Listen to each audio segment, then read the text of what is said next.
This episode of the My Latin Life podcast is brought to you by Language Blend, the new best way to learn Spanish. Language Blend focuses on what you actually need to live and get by abroad with daily one-on-one lessons, a dedicated texting partner. It's like living in a Spanish-speaking country without ever leaving home. Go to languageblend.com for more information.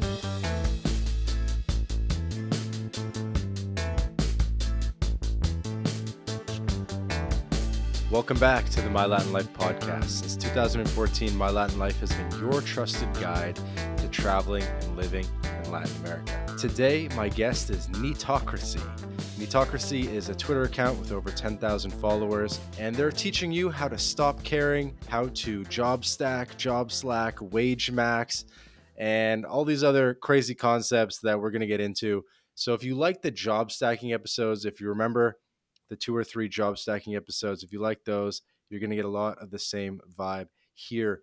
Mr. Neetocracy, how's it going? Doing very well, my friend. How are you? Doing well, thank you. It's good to be on first podcast. So let's dive into it. I've done quite a few calls with friends in the space, but this is the first time I'm kind of doing anything public. So yeah, looking forward to sharing some tips. No worries. Don't feel nervous. When you do calls with buddies and you talk about these neat concepts, job stacking and stuff like that, what do you guys talk about when you're chopping it up with your buddies that understand you, Yeah, Nate? so I'd say that most of my interactions are mostly over text. I'm not really a voice kind of guy, but what I realistically do is always feel like everyone inherently knows the right answers. You just have to kind of bring it out of them. So I'll get a lot of advice from younger guys who are just getting started with their degrees. They're maybe 1 or 2 years into college, or they're going down a certain path and they don't like it, and they're asking me, "What should I do? Should I stick to it? Should I swap?" And I really just kind of get a good grasp of all the information that I can. So a lot of it is, asking a lot of questions, a lot of sometimes, Hmm. weird questions that probably their friends and family don't ask them. But realistically, one of the things that I try Hmm. to do is figure out how much they're actually working and how much they're getting paid. Because what you'll find is a lot of, entry level positions, you've got young guys getting absolutely smashed with a lot of work and it's not worth the return. So I almost always try and get them to apply for new jobs. You always have to see what's out there. And realistically, you should be applying for jobs all the time. Even if you have a job, even if you're comfortable, things can change very quickly. And, you can be with a company for 10, 15 years and you can say, oh, they say we're part Hmm. of a family. But it's not a family because they'll get rid of you the second a new CEO steps in and changes stuff up, right? So realistically, I always tell people to have options. Actually read a post from Saswiz, a friend of mine, who talks about someone who wanted to jump to a new job, quit his job, and then the second job or the job that he was going to get ended up just pulling the offer. And then he basically was left with 0 jobs when he was looking to make a better transition. So Hmm. realistically, it's a pretty ruthless world out there. Anyone who's dealt with HR knows that directly. So it's basically just giving some of these guys a bit of advice that I had. Like I've worked a whole bunch of different jobs over my life. I've probably worked like 10 different jobs in very Hmm. different fields. Like I've done door to door sales for a full day. That sucked. I did telemarketing. I've done customer full day. It was A a full horrible day. day. I did like a week of telemarketing, like just cold calling people. That was absolutely soul crushing too. So I would not recommend that to anyone, and that's why I'm very anti sales Okay. on my Twitter account too. Before we get into some of the concepts, I need to know more about like what is NEET, what is PEPE, what am I doing interviewing anonymous frog character, anonymous Twitter accounts. I Yeah, don't know. That's where I'm at 100 podcasts in. So what is NEET, what is podcast or what is PEPE, sorry, yeah, sure how are thing. they So related? NEET, it's actually a lot of people follow me and don't even know what a NEET is, which is hilarious. And I've told a few people to Google what a NEET is, and they've just straight up blocked me, which is kind of funny. But a NEET stands for Not in Education, Employment, or Training. So if you've like, say you've graduated like high school, and you're just in that weird period between like high Hmm. school and starting, full time work, or getting into college, that's basically what a NEET is. So realistically, I am technically not a NEET because I work a full time job, but I only do about 15 minutes of work a day. So I basically consider myself a NEET because I get very little messages from my boss and basically just do whatever the hell I want. And most of the time, what I want to do is just shitpost on Twitter. But I do a lot of things. I'll take like, 3 hour lunch breaks, go for a run, hit the gym, lie in the sun, read a book. Like realistically, I own my time, and I'm not forced to sit in traffic and go work in an office where I'm under constant supervision. I'm at home. I wake up when I want to. I do what I want to. Right. So that's essentially what being a NEET is. It's like reclaiming ownership of your time and ultimately ownership over your life. Where Pepe the Frog kind of ties into it is it Okay. started on 4chan, kind of the neat thing because realistically, wages, which are the opposite, people who not only work a 9 to 5 job but make their life their job. You know what I mean? Like their personality is their job. You talk to them and they're like, "Oh, I can't do this tomorrow. I have an early shift." And realistically, they resent needs. They consider them leeches for not contributing and to society. You know what I mean? Whereas they're working usually a minimum wage job. They don't like their job, but they pretend to like it. And that's kind of where the conflict between needs and wages arises.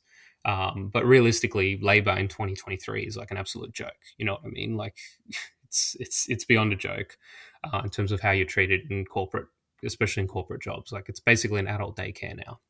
So Pepe ties in because obviously it started on 4chan. Um, and yeah, basically, like neats can also be losers too. It's not an exclusive thing. Like if you think of, your average basement dweller. I don't know if you know the South Park meme, like the really fat guy behind the keyboard. Like yeah, so it's important Sure. to Yeah. understand Yeah. that you can, and there are obviously wages who love their jobs and have successful careers too. But for me, I've just found the trade off, and having been a wagey in the past, I'm very much a reformed wagey.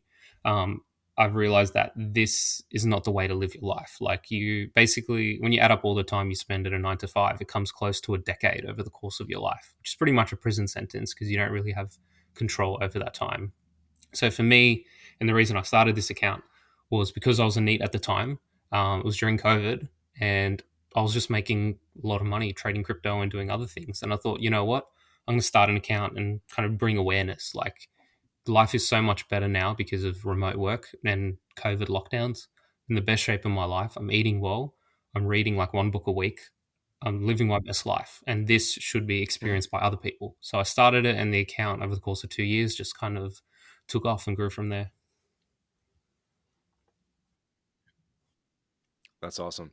Were you working remote prior to 2020, or is this It was relatively new pretty phenomenon? much. I was never allowed to work remote before COVID happened. It was very strict. It was not even in my wildest, my wildest dreams that I could work from home, because that would have been a massive. I wrote about this in one of my Substack, but that would have been a massive burden off my shoulders. Like I would have gotten close to 2 hours extra sleep. It would have been so much like less exhausting just working from home. But realistically, I was new at the company I was working at, and they really wanted to train me, and they kind of wanted supervision 24 Hmm. 7. Like my desk was deliberately positioned so I had a manager looking over my back. So all of these little subtle things they do to you Mm. is to basically control you and wrap you around your finger. And I was getting paid like absolute, even though I was working for a reputable company, I was getting paid nowhere near as much for the time and energy that it was taking out of me.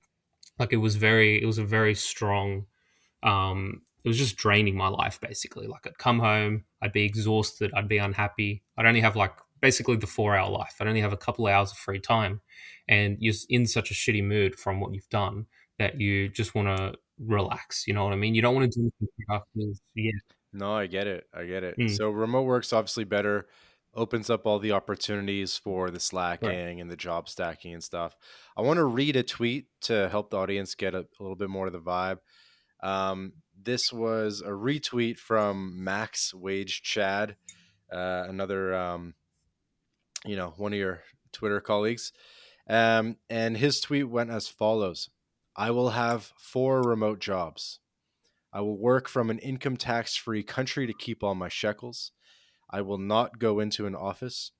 I will not work 9 to 5. I will sleep in every day. And there is absolutely Yeah. nothing they can do about it. Max is a good friend of mine, and realistically, that's like I only work one job. For example, I've tried working two at one point, but I chose like a bad job, which was really demanding of my time. Once again, wasn't worth the pay. And realistically, you can work Mm, 5, 6, 7 jobs. Like I've seen and spoken to people who have worked multiple jobs and are absolutely killing it, and they're living their best life, and it's still less work than a 9 to 5 in the office.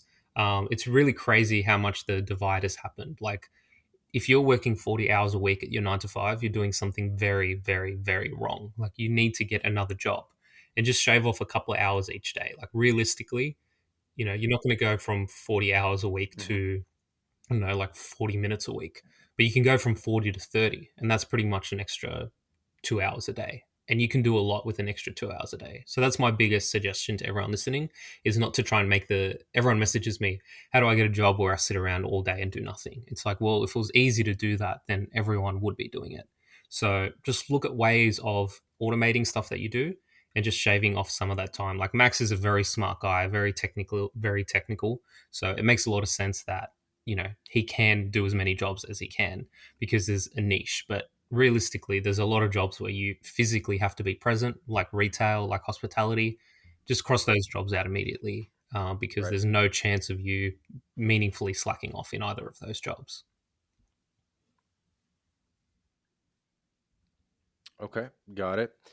So, trying to think what direction to go. I wanna find a way to like get you going and really get you flowing and talking about this stuff. Um, what question should I be asking you? Maybe we can get into some of the sorry, not Substack, some of the Telegram topics. If there's anything you want to learn from those. Okay. Well, I assume the reason you were down to record a podcast finally was because you opened up a Telegram group. So feel free to do Honestly, a it's quick I promo might for plug it that. at the end, but yeah, in general, like it's chill. I set up the Telegram in case my Twitter gets suspended. I had a few strikes against me. Basically, there's a bit of a backup. I've got a Discord, I've got the Substack, I've got friends who can kind of retweet me, but I thought I also want to post long form content without paying Elon like $8 a month or whatever. So, like for me, it's a laziness thing more than something I'm genuinely trying to build. But it's done all right. I've got a couple hundred subscribers in the past few days. So, yeah, honestly, like I don't know if you want to ask me like any kind of maybe financial advice, like on budgeting and investing, like what tips people can do, because I'm always down with that. Investing advice. Okay, so what does investing look like for a NEET? How is it different for a job stacking slacker? How is So investing I different for guess these if people? you're a full time NEET and you've got no income coming in, which I've done for over a year, it can actually be quite stressful because realistically, maybe you've made money, maybe you've gotten some kind of inheritance, or maybe you just lucked out and pulled a lot of money out of you know GameStop shares or crypto. Say you have $100,000 in your bank account, that number is only going to go down. So it's kind of like a ticking time bomb. Like sooner or later, you're going to need to do something. So that's why, as a NEET, or even if you're job stacking, you need to realistically continue to invest in assets which have potential upside. And for me, there's no better asset than crypto, right? Because on Hmm. average, Bitcoin has gone up 100% every single year. So realistically, most of my income that I make, obviously I have expenses, but I try to not live lean. I don't believe in the bow tie bull of kind of mentality of just sitting at home and eating chicken and rice and never going out and just saving every dollar. Like for me, that's no way to live life. But realistically, you should be looking at buying things that give you value, cooking at home where possible, especially investing and living in a nice house, whether it's renting or paying a mortgage if you can afford to do that. Realistically, I don't think renting a mortgage is a good idea because you put yourselves in a lot of debt, and you've got to make those repayments, and you're dependent on interest rates. So I would avoid against taking out any kind of mortgage. But realistically, if you rent, you can also rent a really nice place, and if you're working from home, or if you're a NEET, then you're going to be spending a lot of time at home. So make your surroundings as comfortable as possible. So my main kind of point is don't cheap out where possible. Like don't live in a shithole, like kind of shoebox apartment. Like really just invest in something good, and make the Hmm. right kind of investments that benefit like your health and well being. But you can only really limit your expenses to a certain amount, right? Like you, I don't know what the cost of livings are like, life in Latin America, but I'm Australian and life can be pretty expensive here. But you can never drop it down to zero. Whereas you can always find a way to earn more money. So realistically, my strategy is get a job, you know, get a job that doesn't like crush your soul, you know what I mean, and gives you a lot of time and freedom, and then use that time and freedom to learn a skill, learn something that you can monetize on the side, run a bit of a side hustle, and not in like a Twitter Hmm. money Twitter e-com kind of way, you know what I mean, like it can just be buying and selling secondhand stuff, you know what I mean. And then just invest some of your money into crypto, you know what I mean, like it's a clown world and things, meme coins go up like 100x in the span of a few months. So you've really got to be in it to win it. And the only way you're going to learn about these things if you actually put the time and money into learn. So use your time to find what you're passionate about and find something that you can make money from. And being a NEET basically and having that free time awards you those opportunities. Okay. So it sounds like the original definition of neat is basically like unemployed, or as you mentioned, kind of like the in between university and working, but you've kind of readapted it to be a remote worker that, you know, just works less Yeah, I than eight think hours a day. ideally it's probably working closer to 0 hours a day if you can get there. Like for me, Closer to zero yeah, than I'd eight. say if you work less than 4 hours a day, you're pretty much an NEET because you basically double the amount of free time you have in a given day. And NEET's just 24/7. Basically, have no commitments. I have copped some slack from some people saying you're not even a NEET, you're employed. But it's like if I was to live off unemployment benefits, I would get a measly amount. You know what I mean? Like barely enough to make ends meet. And that's why you see a lot of these keyboard.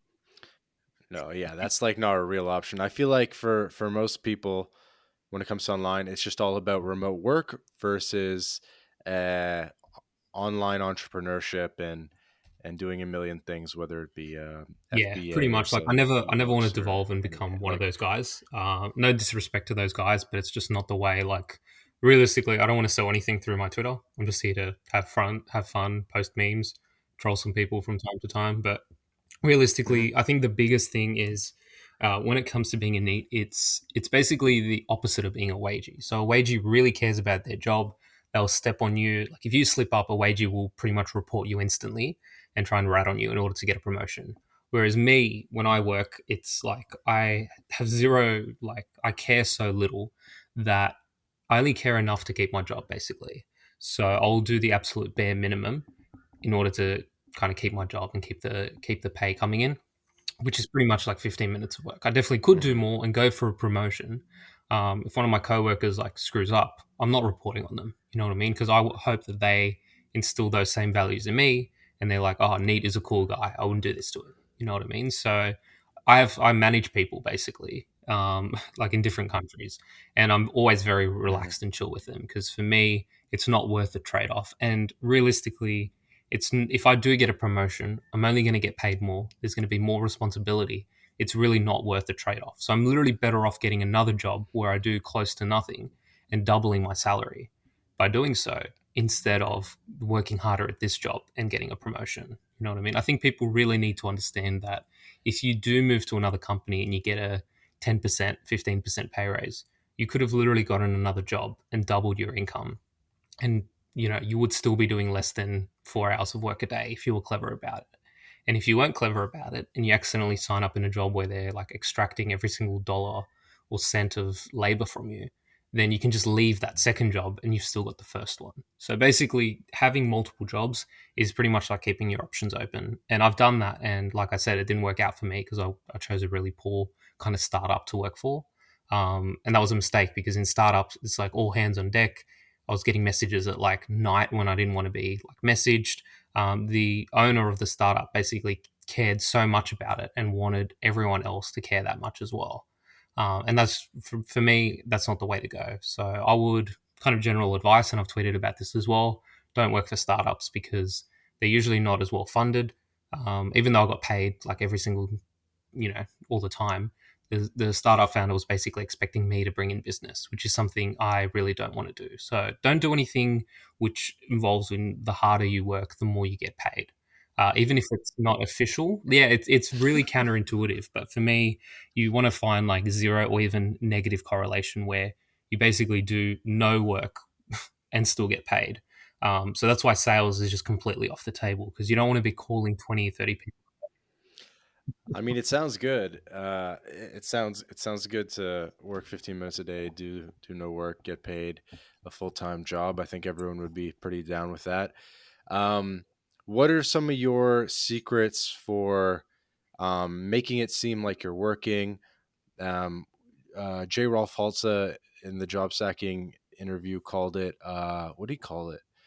Um, he called it like plausible reportability. And he basically just always had something new to report. And he would say, "Oh, there's a blocker. Oh, I finished this, whatever." And he would just always have something new to report. And that way it made it seem like he was making progress. I'm sure you've developed your own kind of strategies around, you know, Yeah, faking I'm really activity, fortunate with this basically. job. Like the at one job that I had in the past, it was like 24/7 supervision. Like they were constantly like if I went up because it was a customer service job. If I got up to the bathroom and I wasn't back in like 5 minutes, I would get a message being like, "Hey, are you there?" You know what I mean? Like it was really horrible. Um, yeah, honestly, and Yeah, the you don't pay want that. was like horrible too. You know what I mean? And realistically, it's a trap. Like they kind of beat you down in the early stages of your career, so you just get used to dealing with that kind of judgment, but that kind of treatment. But realistically, I'm very fortunate in this job in the sense that I will go sometimes a full day without getting messaged by anyone, which is really awesome. So it's basically like I'm a ghost in a lot of times. And once again, this is massively due to luck and timing. So I'm more than happy to talk about how I got the current job that I have. But I guess I'm kind of lucky in that sense. But realistically, I think I'll give two pieces of advice. You can definitely create something like a mouse wiggler using Python, and there are ways to keep like your lab active. Oh, Mhm. there you go. I bought a mouse wiggler. I bought one, a jiggler. It doesn't wiggle, it jiggles. No, I bought a mouse jiggler off Amazon. I should have bought it like a year ago. Oh my god, it's actually a game changer. Even just if I want to step away for like a half hour, but I want to keep, you know, Hmm. make it look like I'm still online type of thing. I would say anyone listening to this, even if you're not trying to finesse the system like us crazy guys, still a mouse jiggler is pretty key. You can get it for like $15, and it's not even like software. Mine's like a hardware thing that I Uh, put my mouse on top Yeah, of. I've seen those. So I've never had to actually use yeah, and then them because um, I was very fortunate. Once again, the company I work for doesn't have like a strict IT department. So when I started, one of the first things I did was, "Hey, mhm, can you install like Python basically onto my computer?" And they said, "Yeah, sure, no worries." And basically, I can pretty much like import any package and do anything I want. So I basically have like free reign over my computer. mhm.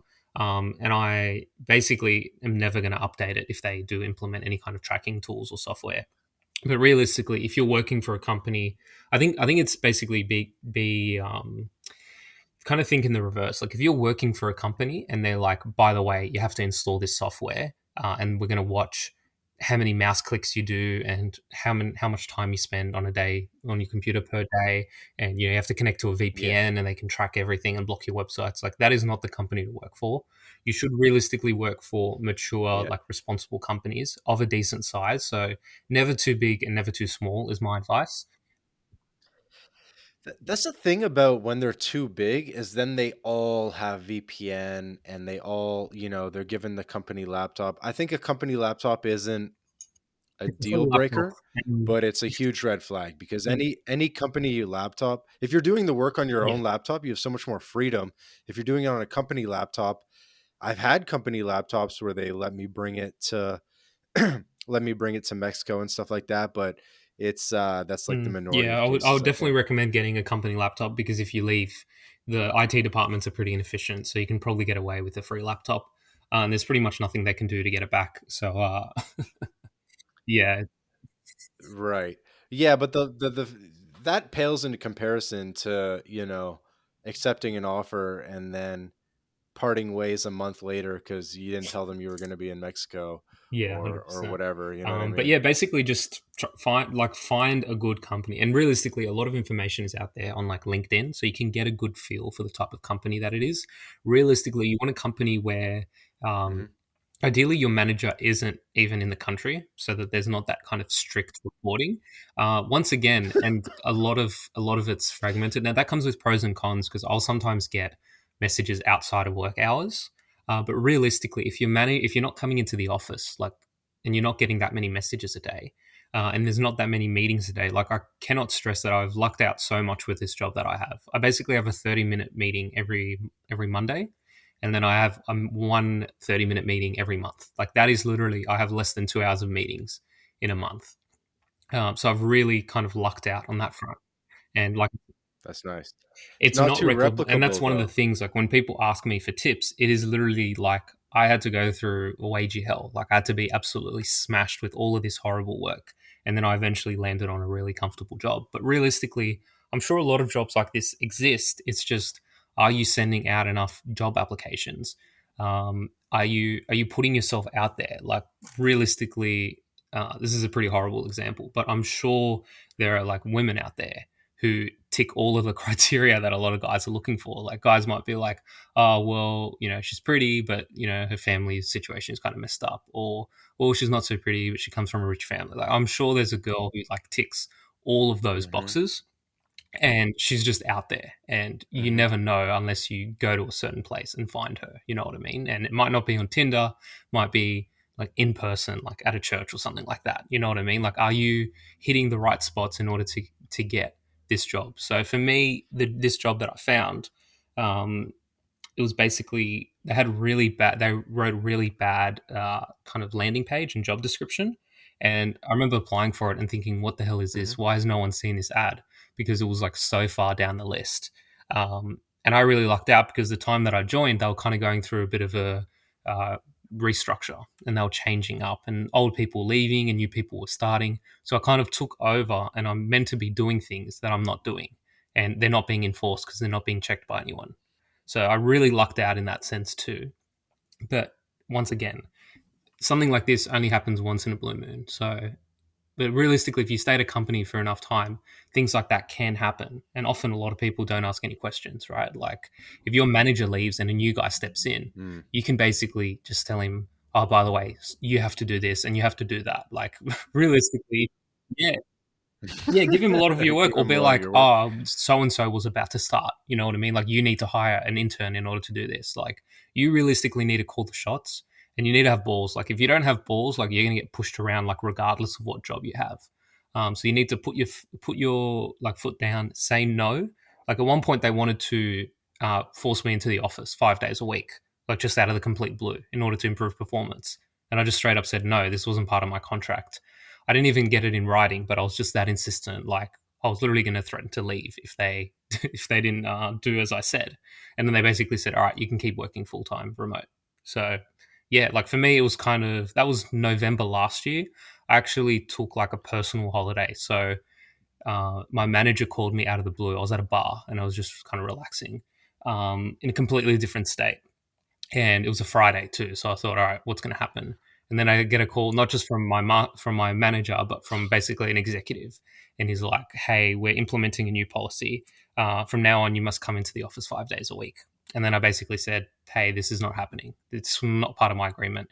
I need to do this." And then he tried to bargain with me, and he said, I know you live far away from work, which I do, but I've obviously exaggerated it a lot more than I do. And he was literally letting me come late into the office and leave early in order to accommodate for my transport situation. And once again, I respect that he's trying to do the best thing for his company, but I'm trying to do the best thing for myself. So once again, I put my foot down and I said, no, I just can't do that at all. And then he basically just let me go. So yeah, that's one story. I don't know if I've shared that on my Twitter, but that's one instance of just putting your foot down and being firm. Hey guys, quick break from the episode to tell you about Bitrefill. Bitrefill allows you to shop online and in person without banks, converting your crypto directly into merchant balance. We're talking gift cards to Nike, Amazon, Apple, Airbnb, Hotels.com, and many more, all paid for with crypto. Bitrefill offers more than 10,000 gift card options in 180 countries, including the USA, Canada, all across Latin America, including Brazil, Colombia, Mexico, Argentina, El Salvador, and many more. You can also apply the code MyLatinLife at checkout to get 10% back on your first purchase. Go to bitrefill.com for more information. What do you attribute to your success on Twitter? You just recently hit 10K, so things are going pretty well. And I was definitely researching to try to see what Twitter was saying about job stacking and overemployment and stuff like that. And really, you and Max Wage Chad and a couple of the guys, it was like the main thing I found. Like, really, you're the main account I found when I was kind of looking into this niche of the internet. So, what do you think has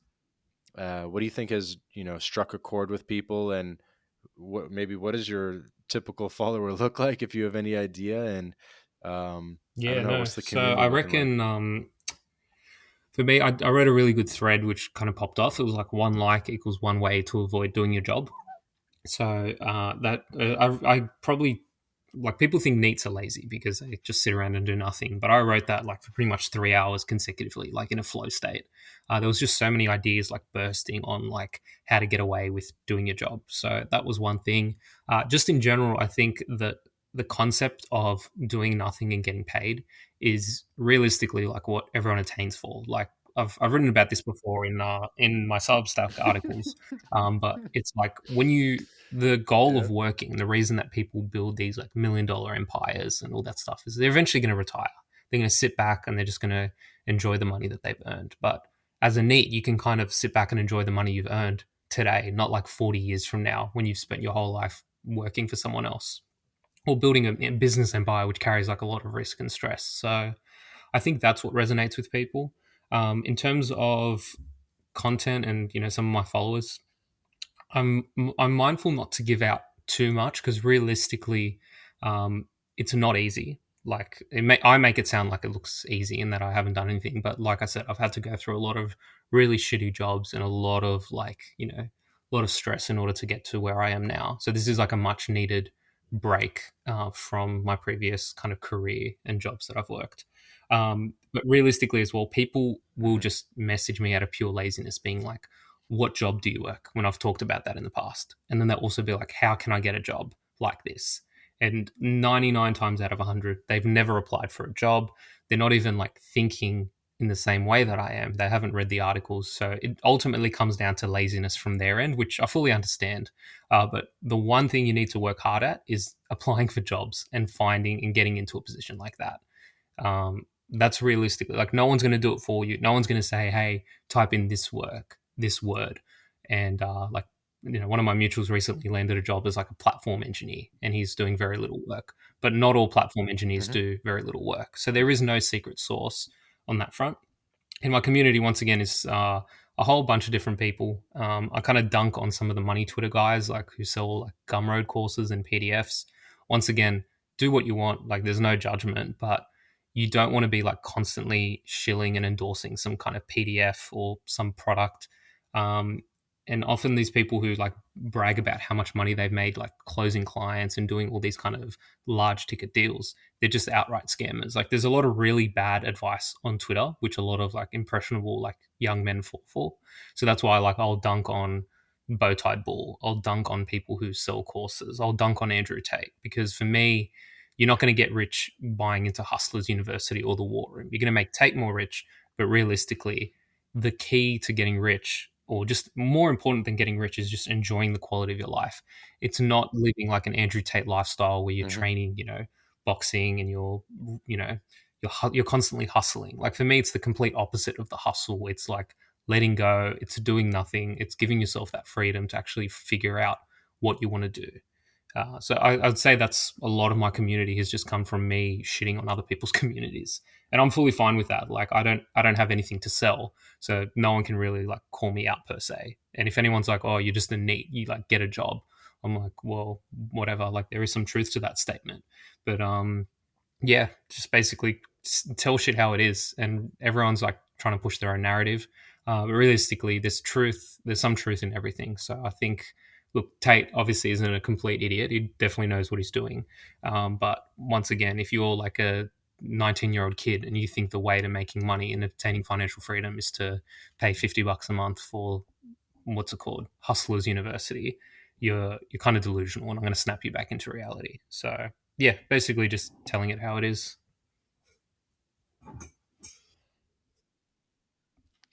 It makes me think like, so you've freed up all this time, you're working less than 1 hour a day, but you're not job stacking, you're just working the one job. What are you That is doing a with good all your free question. time? So I would say I'm working on a few things outside of my job. Um, I think more than anything, I'll give you like a pretty good example. So I'll usually sleep in an hour a day just because I'm a bit of a night owl. Like I trade like cryptocurrencies, and a lot of activity happens usually like by the time most people are bed here in Australia. So I definitely trade some cryptocurrencies, flip some NFTs, do some stuff with shitcoins more than anything. Um, so that's one thing that I do, and Mhm. it's good to have like 24/7, like not 24/7, but it's good to look over that stuff because something you bought could be up or down like 20 or 30% depending on when you check. So if you're looking to make an exit, you kind of need all hands on deck. Um, realistically, I'm also constantly interviewing for like jobs and opportunities, and just seeing like what's out there too. Like I'll probably take one job interview a week, and I'm constantly applying and looking for the next job because realistically, I could get a job that has like 3 hours of work a day, but I do want to try and land that mythical extra job where I'm doing like 15 minutes of work a day. So for me, it's partially doing some of that. I'm a self-taught coder, so I'm just learning myself, like teaching myself some coding. I'm constantly just like in this very Mhm. curious mind where I'm always looking to learn things. I'm in quite a lot of group chats with friends who make money, and we're working on a few things together just to kind of see where they go. And realistically, like one of them was like a cold email campaign, and that kind of fell through. I'm not going to like write it off just yet, but realistically, I didn't need that to succeed in order to keep earning money every single day. Like I think I lost $250 from that particular venture, um, and it was basically just paying for like some email Mhm. copy. But once again, I'm completely unfazed because I'll make that back in less than a day, just sitting around doing nothing. Right. So realistically, you just want to constantly put yourself out there and grow your network. I feel like that's what I do more than anything. Um, I've also like, once again, take like an extended lunch. I read a lot. I go to the gym. I've started running recently as well. Yeah, I basically just like live a really, really chill life. It's like there's really not much to say. Like I think I've almost become a bit lazy because I have so much free time. If I had like I don't know, 2, 3 hours a day free time, then I would probably be rushing to get everything done during that time. But because I have so much more, I can just really take my time. Mhm. Like sometimes I'll just straight up go like during work hours, I'll just go to a park and just lie in the sun there, like on a grassy field. Everyone says touch grass. I literally touch grass most most days. But yeah, just walk my dog. Like I don't really know. Like I do. Okay, it's all good. I mean, at the end of the day, you're kind of like a anonymous guy, and it's really more. I think we were saying it's more about like the concepts. It's not really about you. It's more about teaching people the way of the Yeah, neat like you can do lifestyle, anything you want. um Yeah, just like taking whatever advantage of the you want system. to Yeah. do. Like if you're like I don't know, like in one specific instance, one of my followers is like, oh, my like grandmother is like elderly, and I want to like take care of her and spend time with her. So he got a remote job, and he can like spend like 2 hours a day. Like he'll play cards with her, and he'll do stuff like that. But Yeah, that's for that's him awesome. what matters. But for me, look, I do play a bit of video games here and there. I'm not definitely not obsessed. Like I try to limit how much I can play. But I've been replaying like a lot of Mhm. classics like from my childhood. You know what I mean? And for me, that's what brings me a bit of joy because it's like, well, instead of being an obnoxious Twitch streamer and having to do like dye my hair and like record 7 or 8 hours a day, I'm literally still getting paid, and I'm playing like Nintendo 64 games. You know what I mean? Like for me, that's probably been the thing that I've been doing the most in the Yeah. past month, like playing a little bit of like Zelda, a little bit of like Banjo Kazooie, and like other kind of Nintendo 64 games. But realistically, I could snap out of that and just like start writing like Substack articles and go a lot harder with the Twitter. But one thing I do like about the Twitter is it's you can take the gas pedal off at any time. Like I can stop tweeting, I can disappear. I might lose a couple followers, but realistically, I'm not losing any business, right? So just that's why like I run the Stop Caring bot, because it's like in general like stop caring like with when it comes to your job and just see the difference that it makes in your life. Hmm. Hmm. What are some of your biggest tips and tricks for people looking to engage in the neat lifestyle? Number one, stop caring. I wrote the bot which does that. Realistically, people care so Okay. much all of the time. Like they take their job so seriously. Like one of the worst jobs that I worked, I remember leaving and thinking, I wish I slacked off more. I wish I didn't like hold myself to the same standards, because there was a guy there who was doing such little work, and I'm like, hold on a second, he got paid the exact same amount that I did that entire time. So it's like, why did I care so much? Why did I constantly want to be the guy who put his hand up and did work for like pretty much no extra pay just because I wanted a promotion, which I didn't even end up getting? The promotion would have just been more work, by the way. So Hmm. realistically, you can't win in a rigged system. So stop caring. Number two, apply for a whole bunch of jobs like constantly. And look, with ChatGPT now, a lot of, once again, like probably the bigger companies, like your big four and your kind of international companies, they're going to have systems which can probably detect if you've written a resume using ChatGPT. But a lot of like smaller companies don't. Once again, don't go too small, because with startups, like they want to get to know you, they want to take you out for like lunch or a coffee and chat to you, and they want to kind of make you part of the business without any of the benefits of being a business owner, if that makes sense. Like you might get a few shares, but the shares are dependent on your performance and how much the company grows. And your goal, once again, is to make money regardless of how the company grows. So that's something to consider as well. So don't go too big or don't go too small, and send out a lot of job applications.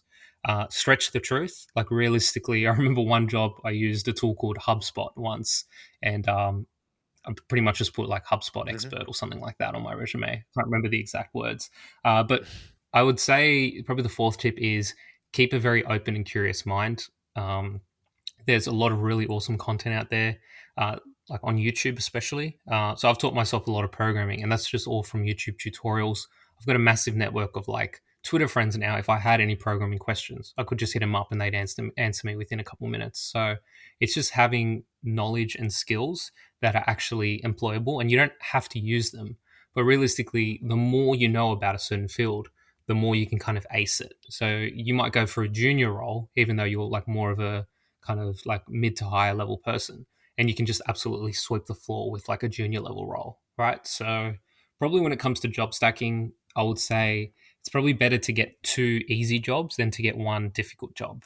So if you're going to try and get, say you're interviewing for a job that pays 120K a year, Yeah. you're better off getting two 60K a year jobs and just absolutely like crushing them, automating a lot, and just really, really like doing as little as possible because you figured out how to crack the code, than one 120K paying job where you're managing other people. Um, Basically, don't manage other people because people are unreliable. So you've just got to find that sweet spot. Do Let me push back on that, Mr. Neat. Do you think I I always thought that maybe managing people could be sick because you don't have to do any work. You just tell other people to do work and report the status type Yeah, of thing. You know what I mean? Like if you're a software engineering manager, you're probably not writing much code anymore. You're just kind of telling people what's up. So I feel like that could be chill if you're just like a middle manager guy, because the problem with having a technical role sometimes is someone at the end of the day, someone needs to actually like build the website or someone needs to actually do the technical things. So you still kind of yeah. do need to do So some work. I agree and Um, disagree. So my technical Random role, idea. I am a manager. So I shouldn't criticize managers too much. But on the other side of the coin, it's like it depends who you're managing, because someone you're managing could be listening to this podcast right now. You know what I mean? And actively looking for ways to do as little work as possible. So not everyone is like, an obedient wagee who's going to do exactly what you want them to do when you want them to do them. And it can get a bit frustrating sometimes when they do work that you're not happy with, or you have to kind of put your foot down and be that guy who tells them to step up. So that's where the risk comes into play. But definitely like avoid, yeah, if you can avoid building like the more intangible you can make your job, in the sense that like people aren't looking at the, say you're writing code, like you miss one line of code, it could have like disastrous consequences. You know what I mean? And you could really get pulled in for that and be like, what the hell is this? So I think honestly, the best kind of role would be if you are the sole person who does X at a company, right? So for example, I do SEO, so I'm the sole SEO person at the company. So as long as the results are somewhat decent, nobody asks any questions. They don't ask about my methods. It's pretty much just like, you do what you know. You know what I mean? If you can position yourself in that way, and then you don't Mhm. have someone below you who constantly wants to learn more, or someone you assign work to. Yeah, like realistically, you just want to be kind of a lone wolf in a lot of companies. No Yeah, like stupid none of that mentorship. stuff. But at the same time, if I had Right worked on. another job, I Bullshit. would, like, say I worked as part of a team of like 10 SEO people. I would have learned a shit ton more about SEO than just being like the only SEO guy here. You know what I mean? But once again, there's a whole bunch of content on YouTube, like in books, articles. Like you can learn all of that stuff. Podcasts, like there is so much about it. Okay. So whatever you do at your company, be the only person so that there's no one else to benchmark you to. Because if you have, say, two SEO guys and the other guys, I don't know, editing twice as many Yeah. articles or whatever, it makes you look Unless you're bad. all in You on know it what I together, mean? and that So very rarely happens because you got your coworkers mutinying and dude, I know a meeting lot of with you. companies, like some IT departments, are kind of like that because they have basically like no work. And realistically, if everyone's in on it together, like you can just do stuff like, for example, say you work, Oh, interesting. Do you think it's like wink, wink, nudge, nudge? Just yeah, like, look, we're all just gonna do a chilled pace 100%. at this Like, company I, for the I day. like I definitely know at one company, like all the IT guys were just kind of like, oh, broken laptop. All right, that'll be 3 days. Like they could have fixed it in the same day, but they realistically just enjoyed like sitting around. Like you've got to, there's either got to be some kind of bro code where you all acknowledge that, or neat code, I should say. But more often than not, like sooner or later, that's gonna like it's gonna like fall apart. You know what I mean? Like someone's gonna want to get married or something, and they have to save up money and go for a promotion, or circumstances change and they have to leave their job or something like that. So, dude, enjoy a job like that while you can. But realistically, if you're like a lone wolf, like I am genuinely, I've been in my current role for like over a year now. I'm genuinely curious to see how long I can do this, how many people are going to come and go, and I'm just like the rock that's been there forever. And I don't want a promotion. Like I genuinely do not want more work. I will get a second job any day before I get a promotion. So I'm just doing the bare minimum. Like I do, I don't know, like 15 minutes of work a day. That's all it takes to keep my job, and that's all I'm going to keep doing. Got it. I have a question for you. Where do you think the line is between doing the bare minimum but still keeping people happy and basically outright fraud where you're just like pretending to work for a company? Because I think I don't know if it was you or it was Wage Chat, but they did sort of a quote tweet on the situation I was reading just tonight, where actually Chamath Palihapitiya got involved and he like responded to a tweet basically saying like, look, if someone's pretending to work a remote job and they're not working, like that's I think fraud. at the end of the day, like I get results. Like my manager is happy with the results that I get, so like there's no questions asked there, right? Like if I wasn't getting results, then yeah, like that would make complete sense. You know what I mean? But realistically, sometimes there are factors like outside of my control which limit the results that I get. I think honestly, it depends what you do, but at the same time as well, like I basically have like zero empathy. Like I remember working in customer service, and it was an absolute shit show. You know what I mean? Like I was answering phone calls Hmm. and like dealing with clients because of like you know laziness from someone else's end. You know what I mean? Like I would get the exact same phone call from different people like 20 or 30 Mhm. times over the course of the day. And I basically had to give the same response. Like that could have been something that they just implemented on the phone, like, oh, by the way, this doesn't work anymore because of this reason. You know what I mean? So realistically, they really undervalued us. So for me, if I'm finding a way to abuse the system and putting people on hold and really just like doing as little work as possible, that's not my, I don't feel like that in any, I don't feel like there's any kind of fraud or any kind of stealing. Like I understand the concept of wage theft, but realistically, like companies are basically stealing your time. They're stealing your life. They're trying to pay you as little as possible and still keep you around. Like they literally want you. Mhm. I wrote about this in a recent Substack article on Vagabond Way. I basically said like your company actively hates you and they're looking to make your life worse.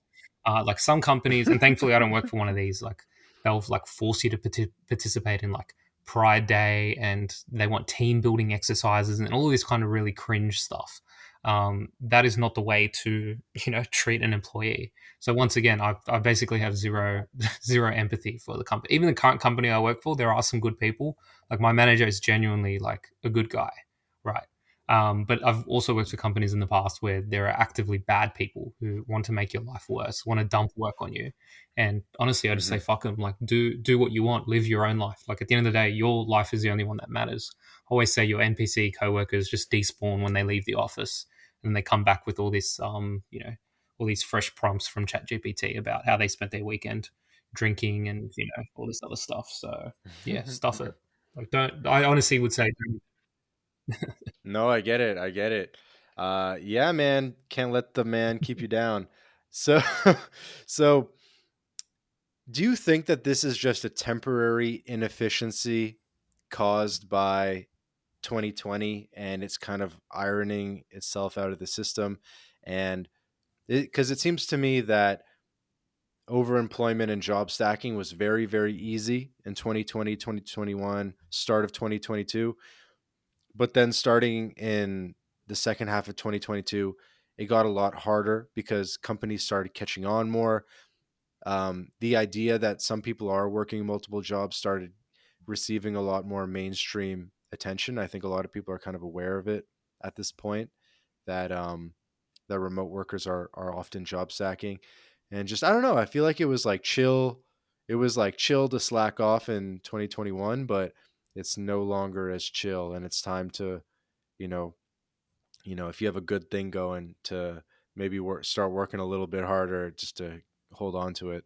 And I mean, obviously, remote work's going to be around kind of forever, but I mean, maybe this is like the golden Yeah, years. no, I I don't know. I'm fully agree. just I think thinking. the easiest time has definitely passed. Like a lot of people work from home, got a taste of it, and they're like, all right, back into the office, or maybe into the office like 3 days a week and 2 days from home. You know what I mean? Where they kind of just relax.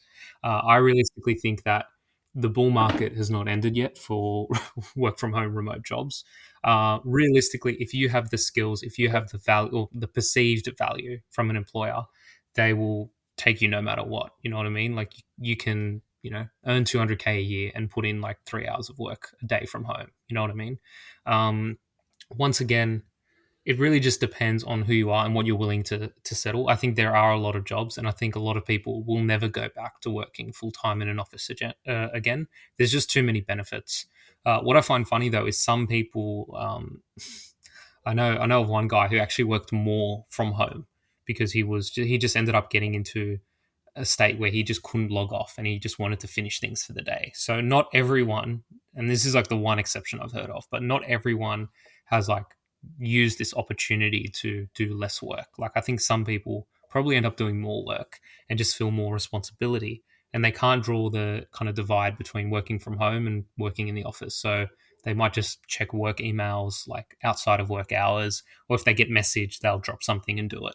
Right. So at the end of the day, it ultimately comes down to your level of conviction with working from remote, like working remotely and doing nothing. Like if you think it's possible and you apply for the jobs, you will get it. Obviously, it's nowhere near as easy as it once was, but it's definitely still there. I'm living proof. Like I got this job probably a year and a half into COVID, so yeah, and I've managed to hold on to it and fight off like the return to office tax. So just put your foot down and do what you want. And at the end of the day, remote work has like basically changed the economy. Like a lot of like corporate office space is like not even selling anymore. People are moving out to like more distant and remote areas. Like realistically, you can fake an address if you wanted to, but like if someone is like, "Hey, our office is in this city," Hmm. you can be like, "Oh, I actually live 2 hours away from that city," and then like by default, they'll pretty much be like, "Okay, maybe you can come into the office 1 day a week," and then you can basically be like, "How about 0 days?" and you're basically done. So if you want to, there is always a way because no reasonable employer is going to force you to travel 4 hours a day just to come into the office when you can do the exact same thing from home. So just honestly do whatever it takes to win, and put your own happiness as a priority.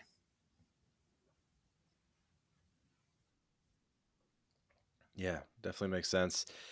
Um, cool. So you think that the golden age is continuing, and you think like why is that? Why do you think that like what are things going to look like now? Because I feel like the first couple of years post 2020, everyone was kind of seeing how things were going to shake out, how the back to office was going to shake out, and I feel like now we're in more of like a steady state where I don't know, there's like a bit of both, there's hybrid, that kind of thing. Um, do you think that there's going to be increased competitions for a remote job? Do you think that there's going to be increased wage pressure, particularly on remote jobs where you're competing on like a more global scale? Or I don't know. What are your thoughts on kind of the future of remote work I and think and hybrid is job going to stack? become the default. What's going to happen is like no one wants to work on a Friday, and most people don't want to work on a Monday either. They might want to sleep in or clock off early or something like that. So I think What's the work? I think not working on Monday is gonna be a tough sell, but all right, yeah, like continue. I like realistically, I think that's like employers will toss people some crumbs. Like Google, I think was literally offering to pay people more if they came into the office. Like these, it's basically kind of a rebellion in the sense that the workers are like putting their foot down and being like, well, actually, you need me more than I need you. You know what I mean? So I'm gonna accept this term and condition from like I'm only gonna settle for this. So Hmm. the more people are willing to accept, like realistically, I think a lot of people have like not like lost their wagey status by working from home. They're like, cool, I can do a lot less, and I don't want to go back into the office because it's just not worth it. So I think realistically, what I see happening is that hybrid becomes the new default. So people maybe come in like 3 days a week. Mm. Hybrid sucks though because it really you're still there's no difference between hybrid and on-site because you're still tied to the area. If something says, "Hey, you're hybrid 2 days a week in Plano, Texas," well, I mean, what are you going to do? Go to Yeah, Mexico for 4 days at a time? You know what I mean? You're still kind of stuck to the yeah. area. You can't really That's do why I think anything. hybrid is it like they will do that because it's kind of a compromise, and someone's like, oh well, it's nice to go into the office and see people and say hello. Um, Once again, it's that will become the default. I think it already is the default. Like a lot of people can just take their laptop home and work from Hmm. home. But yeah, that's just a normal job. I feel where they give you a bit of a perk Yeah, of but that like was a very Friday afternoon uncommon. off. I feel Yeah, that like was it's very uncommon totally before different COVID, though. than So like like that before. is like it's an inch forward towards NEET. It's not Eh, eh, much. But Okay, in yeah, terms it's an of like improvement. fully remote work and Okay. job trends, I think realistically, a lot of jobs aren't going to advertise the fact that they're fully remote because they'll probably get like 10 times as many job applications. So I think honestly, like just do a job that doesn't require any kind of physical presence. Like maybe there's some kind of training period, but a lot of that can just be done over video. And if you know what you're talking about, then like realistically, you shouldn't need that much training anyways. So my ultimate prediction is a lot of jobs are going to be like, this is in person. And then you can basically, when you get to the interview, maybe they like you so much that they're like, all right, fine, we'll give you a remote. But basically, settle for nothing less than remote. That is like my number one piece of advice. Like if you're absolutely forced to go in for some kind of like training, do it like reluctantly. Um, but once again, like your goal is basically to distance yourself as much as possible. Like once again, I've been in different states. I haven't been in a different country yet, but that one's coming up soon, and still basically done my job. Not sorry, I should say not done my job, but kept my job without any kind of suspicion from like from management. So yeah, just don't settle for anything less than remote is my piece of advice. But the future of work. Hmm. But were you also kind of saying that maybe apply for normal jobs, and then just spring it upon them that you need to be Yeah, like I remote? think Or like what do you think is like the balance between, are you applying for like 50%, 50% what's the word, stated remote jobs, and then like 50% normal jobs that you hope you can convince them? Or do you sort of think of it like that, where I you're would say applying for a just bit of apply for both? everything. Like, don't even look at the word remote. Um, realistically, or like, Okay. don't filter for, because if you filter by remote, you're probably gonna like lose like 90% of the job. Yeah, There are higher yeah, competition roles for sure, because obviously if something's, I don't know why I keep saying Plano, but if something's, uh, on site in Plano, it's going to get a lot less applications than, something that's remote yeah, definitely. I anywhere. You know think, what I mean? and another thing to do is if you have like a network, if you know people, definitely use them because they can kind of vouch for you or make some introductions.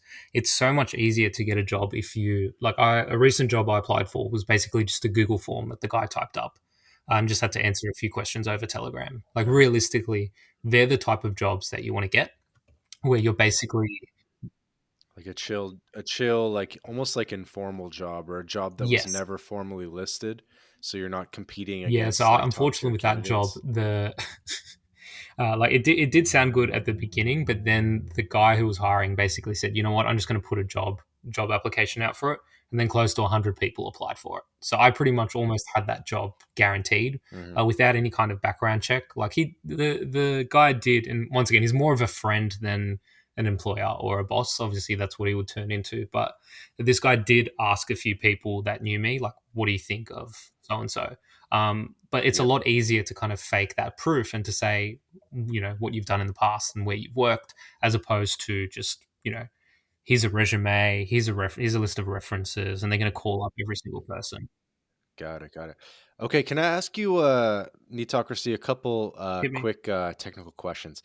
Um, are you using LinkedIn, or what job boards I are would you say using definitely primarily? use LinkedIn, but just go for everything. What I found as well is even apply directly on websites when they have like you know the careers page. Go down every single route, and honestly, apply for Okay. the same job multiple times. If you see it on LinkedIn, if you see it on Seek, or I don't know what job sites are universal. Yeah, there's Indeed. there's You know, in Indeed. I think there's Indeed here. There's Seek. There's Glassdoor. There's like a whole bunch of them. But yeah, just apply for everything. Right. Even go through Angel recruiters. Like I get List. really shitty offers from recruiters, but just have your name everywhere. Like a recruiter will get paid to get you a job. It's probably a shitty job, but like you're getting paid. Like if you already have a job, just like, get paid to take a 15-minute phone call, and they can tell you about the opportunity. And Hey, everybody. Hey, everybody. Quick break from the podcast to tell you about Language Blend, the best new way to learn Spanish. Language Blend was co founded by Jake Nomada, friend of the podcast, decade of experience in Latin America. And Jake and his team, they put everything into this program that they wish they had in terms of how to level up quickly with your Spanish language skills. Because the faster that you can get conversationally fluent in Spanish, the better the experience that you're going to have in Latin America. So go to languageblend.com for more information. Okay. So a little bit. So you okay. I think a lot of people I've talked to were like LinkedIn hmm, maximalists, LinkedIn and AngelList, and everything else was like a level below that. I think that's a little bit US specific, but I think the school of thought is that Indeed and all the other monster.com or whatever, all that stuff's like a level below. But I'm curious where you think maybe yeah, the just best apply deal for flow everything. is, Put yourself out there job everywhere deal and see flow, what happens. everything. But here's the thing, if you tell everything to someone who's like only semi motivated, whatever, I feel like they're not going to know where to go, and they're never really going to execute. I feel like it's better if you just tell them like one or two sites and just be like, yo, just Hmm. do everything I on this would say site. don't sleep on recruiters. Like I got a really good job from a recruiter. So if that's my piece of advice, phone up. Like if you're lazy, phone up like 10 different like employment kind of recruiters and tell them what field you want to get a job in, and speak to them on the phone, and they will basically try and tee up interviews for Hmm. you. It'll basically Okay. Just And how do Google you find like the whatever recruiters? field, like if you're in finance or tech, like type in tech recruiters in Google and a bunch of phone numbers will come up and they'll have like, Okay. So I'm going to search like SEO recruiter yeah, Australia, yeah, something like that. Okay. Okay. Moving on. Mac Windows. or Windows? I've always been a Windows Maxi. Windows. Why? I use Apple phones, but Windows I've just gotten used to the UI. I can't use a Mac. I probably should learn, but realistically, Windows just gives you a lot of freedom in a way that Mac kind of restricts you. That's just my personal take on that. But In specifically in a job stacking context or slacking context, do you think it's easier to slack on a well, Mac or a personally, Windows? someone who's played like emulators, like I played pretty much all of Final Fantasy VI, like on my Windows computer. I think it would be a little bit more difficult on a Mac computer, but that's just my experience. I haven't really dealt with Mac. So if you want to play old school Super Nintendo games, Windows is the way to go. Okay. Another question. Your resume. Is there anything in particular you're doing for your resume? I did have a question about that.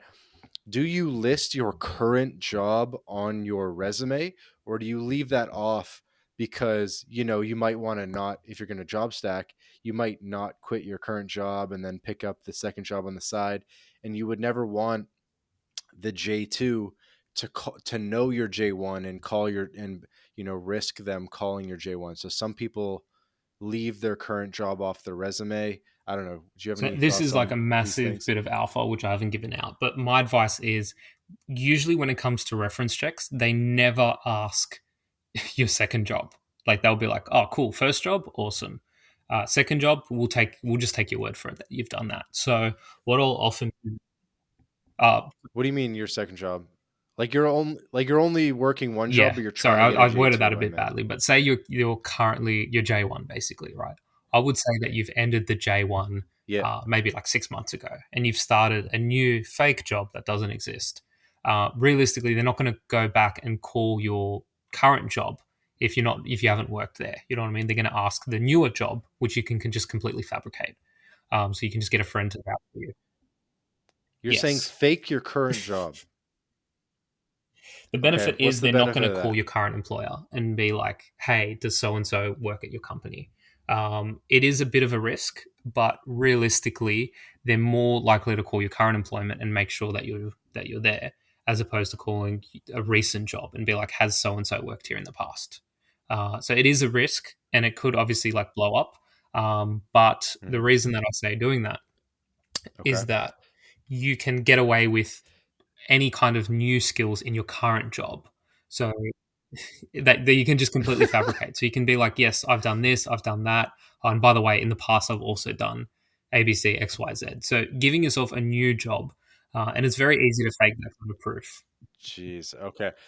So yeah, how's it easy? Because it doesn't sound that easy. Because I feel like yeah, it's kind of easy to like half-ass it, but I feel like kind of the forensic footprint of this fake job, it'd be like pretty easy to check that it doesn't seem all that real. I don't know. How do you, It how do really we do it? How depends do we on do it? how much you want to buy into it.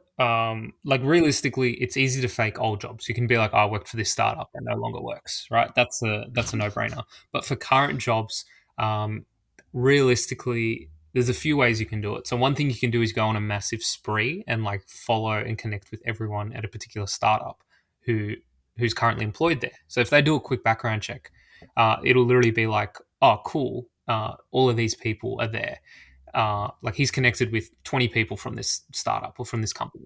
You know what I mean? And then you can just subtly change your job.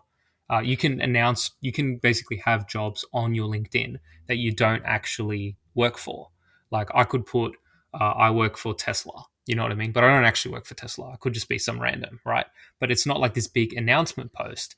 And realistically, you could just keep that up for like a day or two or a week or two at most. And that's obviously a risk, but everything's a risk. You have like, I worked for Tesla on your LinkedIn for like 2 weeks, and then as soon as you get the job, you just like basically deactivate your LinkedIn or just remove that, go on private or whatever. So you basically need to, once again, it does come down to having balls, but basically just fake it until you make it. And realistically, no one's. I think a lot of people underestimate how stupid like HR can be and how little like due diligence. Like if it says you got a degree at XYZ college or university, or you worked at XYZ company, 9 times out of 10, people are just going to take your word for it and think you're not lying. So stretch the truth, basically. Like give yourself experience. You can fake a website or a landing page. You can give yourself like a very similar domain to an existing company. Uh, Right. So would you say to fake working for a company that actually exists, or to create, that's kind of what I hear you're saying. In my head, I was originally thinking that you would like create a fake company, and then like it's kind of hard for them to be like, "Oh, you didn't work for the fake company." Be like, "What do you mean?" It's like, it's a small company, it's five people, Once like, again, they won't go you to know, I that don't know. level. Like they'll check the website, they'll say, "Cool, this is like a legit website," and you can just get a friend to vouch for you. So whether it's a fake or a real company, realistically, if it is a real company, just give just put a reference, make a fake reference letter, give like put your friend's number on there, and basically just yeah enjoy that ride there. And that's pretty much all they'll do. Like rarely do they phone HR and be like, I want to speak to XYZ person about this. So yeah, just honestly prey on people's laziness. Like if you give them a phone number, do Okay, okay. that. Let me push back on this. So I think a lot of people listening to this, they might have a full-time job and they might be open to the idea of picking Mm. up a J2 if they can get one that's pretty chill, but they don't want to create a fake company and mess with their Never gonna make LinkedIn it. and kind of like put their reputation at risk. Never going to make it. Mm. They just don't have the mentality. No, I wouldn't say they're never going to make it. I think honestly, in that case, just I think Sass was his tweet about that guy who was ready to job hop, and then the other job he left his current job or handed in his 2 weeks notice, and then went to work for another company, and that other company pushed back on the job offer. Realistically, once again, I have like zero empathy for any kind of employment company that like employs people, and that's just me being fully honest. But basically, just yeah, like do that, like basically go for another job, and if they do any kind of reference check, just be like, oh, if you do get called out on it, once again, HR and your where you currently work are separate like departments, like in terms of what field you're in. So realistically, you can just be. I would also say be. That's true. The hmm, background check companies usually Yeah, they check some of this do, stuff, but in don't the they? sense that it could just be like, oh, does so and so work for the company? So if you want to just be honest, like realistically, very rarely does it catch on. Like you're not going to get a sit down with your manager being like, I heard you applied for another job, or we got this background check and this happened. Like realistically, if anything, that can lead to better negotiation because then they're like, shit, is this guy going to leave us? But once again, you can work.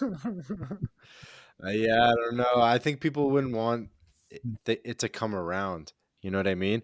I was almost thinking you would just say like, "Oh, I've been freelancing for like a year, I think yeah, freelance freelance SEO or is a something." way You to know what I go mean? about it, but freelance is it almost shows like a level of independence and autonomy that companies don't like, and it's also difficult for them to vouch. So you can create like a fake Hmm. landing page and create social proof. For me, it's just easier to put that you've worked for a company. Like my biggest advice would be just juice up things that you've done in the past. Like if you worked like a 3 month internship at a company, like double it to 6 months and just climb up the ladder and be like, oh, I was XYZ person at this company. Like that's a much easier way to get away with it. If you want to go, ultimately it is high risk, and you can basically just lie. But at the end of the day, like if you just talk, you can talk your way through anything. Like what it says on your resume doesn't always like if they like you in an interview, you can get any job you want. I'll tell you right now.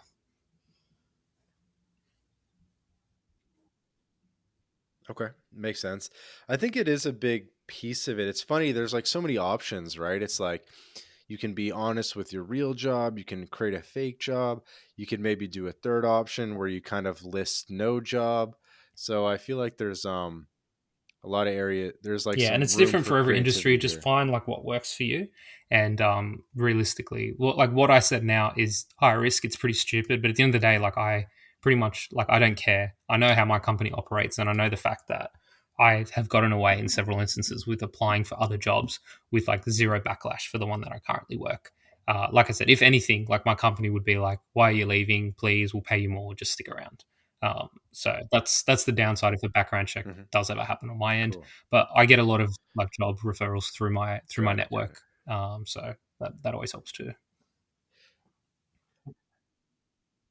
question for you. Have you No, you're good. oh, am I losing it? Yes, I have my question. I have my question. What are you doing in terms of filtering the jobs to make sure that it's a job that'll be adequate for slacking off? Are you asking them, hey, do you guys have a VPN? Are you asking what time is the stand up in the morning? Are you asking these kind of things to get an idea of how many calls you need to be on per day and just what the Yeah, kind so of I'm time very commitment is? strict. Almost went a bit too harsh with one job that I applied for in the past, but I basically just said I do not do like meeting. Like I have my camera off for meeting. Like you just got to put your foot down because realistically, there are for me there's an infinite amount of jobs. There are more jobs out there than you have time to apply for and interview for. And once again, you just have to really Okay. like, and they kind of respect the confidence too. Because if you're the type of person who says, look, I don't do 1 hour meetings a day, I'll do like 15 minutes max, but I've got shit to do. You know what I mean? Like, you basically, without impeding too much on like culture, like realistically, like if you say I don't like working in a team, I just want to do what I want to do, they probably won't hire you because you're too like independent, and they're going to hit you with some bullshit like, oh, we all have to work as part of a team or something like that, right? So don't be too aggressive on working with other people. Definitely say that like teamwork is one of your benefits, but really drive home the fact that you don't like, they'll actually respect you more. And realistically, you can just say you're busy, right? If they're like, hey, jump into this meeting, you can just basically say, hey, I'm working on this project right now, I can't make it in. I'll watch the recording or something like that. Or and you just never watch the recording. So just put your like once again, it comes down to putting your foot down. Like just do not settle for anything less than exactly what you want. And if they're not open to that, And I think you were about to say that you're going to say, I don't yeah, go on I don't go video on. for the, is that something that Yeah, you've I've tried just to straight up put said your I don't foot go on down on? video. Like I've come up with a story that like I just my office set up just like I get up every 15 minutes. Oh, tell Well, us the story. Tell there us is the some story. truth in it. So I did injure my back like a couple years ago. So I just say, hey, I have back pain. Like I literally do not, I cannot stay seated for like 30 minutes. I can't go on Well, video it's because like I have back pain. I've straight up said like I'll just pace around the room like when I have meetings or stuff like that. If I'm presenting, then I'll just whenever I present, I'll like have the camera on for 5 minutes and then just turn it off. I've actually put out in a tweet. It's like when you only have one like 30-minute meeting a week, which usually runs early and ends in 15 to 20 minutes, I'll put the camera on for a bit of fun. But if it's like 9 to 5, constantly like client facing, you've always got to have your camera on. You have to wear like a suit or some kind of attire. Like that is not the job you want Yeah. to work. So just find a job. And most jobs don't have that many meetings. And if you're constantly meeting with people, you're doing something very wrong. So just honestly just write that job. If you're working a job and you're having multiple meetings a day, just write that job off as like one you don't want to do. Like you want to be the guy who gets messaged every couple days. And if you ask me what job, like SEO doesn't come to mind for that, but that's what I do and it works for me. So just find that role and find that company which suits what you're looking for. Some people like meetings, but that's not me because meetings you can Okay. just talk shit. And a lot of times I've just made stuff up completely on the spot and done incredibly well. So I'm good at presenting. I'm good at like public speaking, but I just don't like meetings. I just would rather not have that time pressure of when to be on a call, what to say, and what to talk about. So I've kind of built my job around that. Definitely makes sense. So if not SEO, what do you think are some of the other jobs that are most conducive to the neat lifestyle and working My multiple advice would jobs? be work opposite. So obviously, being like a McDonald's, like behind the register, obviously isn't the way to go. Anything in like construction or physical labor is also not the way to go. Although that can have its perks, like at least here in Australia, you can get much better pay like working on a job site than you can working in a 9 to 5. For me, I think the main thing you should be looking for is once again doing that bit of research. Like for example, say this happened with a friend, you're the only Salesforce guy in the company and they don't know shit about Salesforce. So they can say to you, hey, I need this report sent to me weekly. You can be like, sure, give me 2 days and I can figure it out for you. I have to configure this data. And they'll just take your word for it and they'll be like, thanks, man. You've really done me a massive favor here. And then you just spend the next 2 days like shit posting on Twitter and you get it done in 15 minutes. Or you can say to them, oh, there's an issue. It's going to take a little bit longer. Like once again, you're in that position where you hold all of the cards. Um, and I don't know shit about Salesforce. I've used it Hmm. before, but I'm definitely not a developer. But it can't.